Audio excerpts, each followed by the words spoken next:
ఇప్పుడు మనం ఫిబ్రవరి నెల ద్వాదశ రాశుల్లో 7వ రాశి తులారాశి వారి జ్యోతిష్య బలం భూత భవిష్యత్తు వర్ధమానం ఎలా ఉందో మన జానకిరామ్ని అడిగి చూద్దామండి. ఆ జానకిరామ్ తులారాశి వారి జ్యోతిష్య బలం ఎట్లా ఉంది, ప్రశ్న బలం ఎట్లా ఉన్నది, జాతక బలం ఎలా ఉంది? తులారాశి వారి జాతకంలో చెప్పాలంటే ఆంజనేయ స్వామి వచ్చిండండి, రాఘవేంద్ర స్వామి వచ్చిండు వారి పేరు మీద. ముఖ్యంగా తులారాశి వారి జాతకం చెప్పాలంటే మాత్రం తూకం తూగినట్టు ఉంటుందండి. పంచమ స్థానంలో శని నడుస్తుంది, గురుబలం ఉన్నది వీరి జాతక బలానికి, రాహుబలం కేతుబలం ఉన్నది. నవగ్రహాల్లో వీరికి 5 గ్రహాలు మంచిగా లేకపోయినా 4 గ్రహాలు అనుకూలం ఉన్నాయండి వీరి జాతకానికి. గురువు, రాహు, కేతు, శని 4 గ్రహాలు మంచిగా ఉన్నాయి. మిగతా గ్రహాలు మాత్రం ఇబ్బందికరమైన పరిస్థితి ఉంది వీరి జాతక బలానికి. ఖచ్చితంగా వీరి జాతక బలానికి మాత్రం 170% కలిసి వచ్చే అవకాశాలు ఉంటాయండి. జ్ఞాతి విరోధాలు చాలా ఉంటాయి. రక్త సంబంధికులతో కుటుంబ తగాదాలు, రుణ చిక్కులు వచ్చే అవకాశాలు ఉన్నాయి. ఆ చిక్కులు చికాకులు వచ్చినా వాటిని వీరు సరిదిద్దుకునే యోగం ఉంది.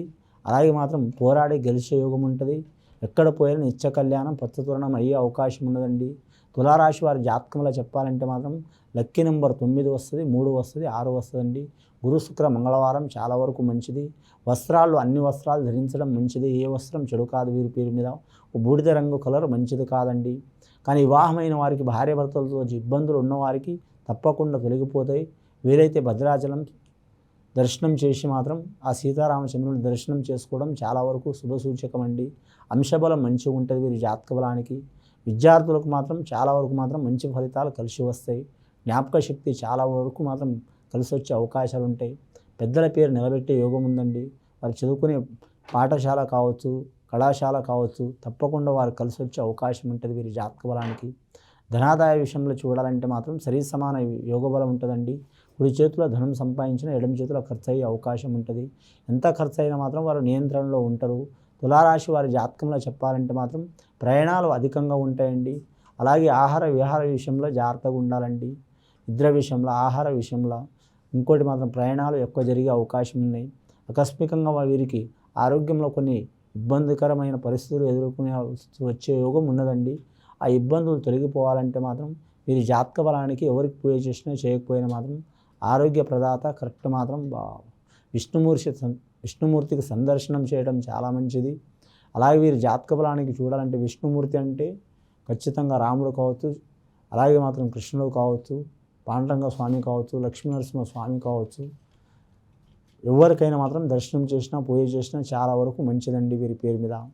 ముఖ్యంగా వీరి జాతక బలంలో చూడాలంటే మాత్రం పట్టుదల అధికం ఉంటుంది. నమ్మిన వారు సహకారం చేసే అవకాశం ఉంటుంది. స్త్రీల నుంచి వీరికి అనుకూలం ఉంటుంది. అలాగే స్త్రీలకు పురుషుల నుంచి అనుకూలం ఉంటుంది. వివాహం కాని వారికి, వివాహ సమస్యలు ఉన్నవారికి, అలాగే వైవాహిక జీవితంలో సమస్యలు ఉన్నవారికి అవి తప్పకుండా మాత్రం తొలగిపోయే అవకాశం ఉంటుందండి. ముఖ్యంగా మాత్రం పెద్దల ఆస్తి కూడా కలిసి వచ్చే అవకాశం ఉంది. కళాకారులకు మాత్రం శుక్రగ్రహం చాలా వరకు యోగబలం ఉంది కాబట్టి, శుక్రగ్రహం, గురుగ్రహం, శనిగ్రహం ఈ 3 గ్రహాలు యోగబలం ఉంది కాబట్టి కళాకారులకు కలిసి వచ్చే అవకాశం ఉందండి. నమ్మిన పని జయమయ్యే అవకాశం ఉంది.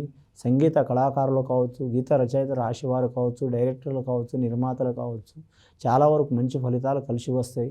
గత కొన్ని సంవత్సరాల నుంచి మాత్రం ఇబ్బందులు పడుతున్న వారు మాత్రం ఆ ఇబ్బందులు తొలగిపోయే అవకాశం ఉన్నదండి.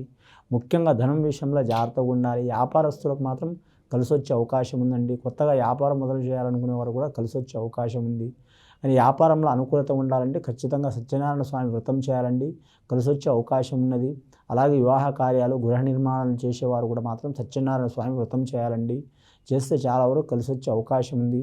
ఇది విని చూసి ఆచరించే వారికి మంచి ఫలితాలు కలుగుతాయండి. శుభం భూయత్.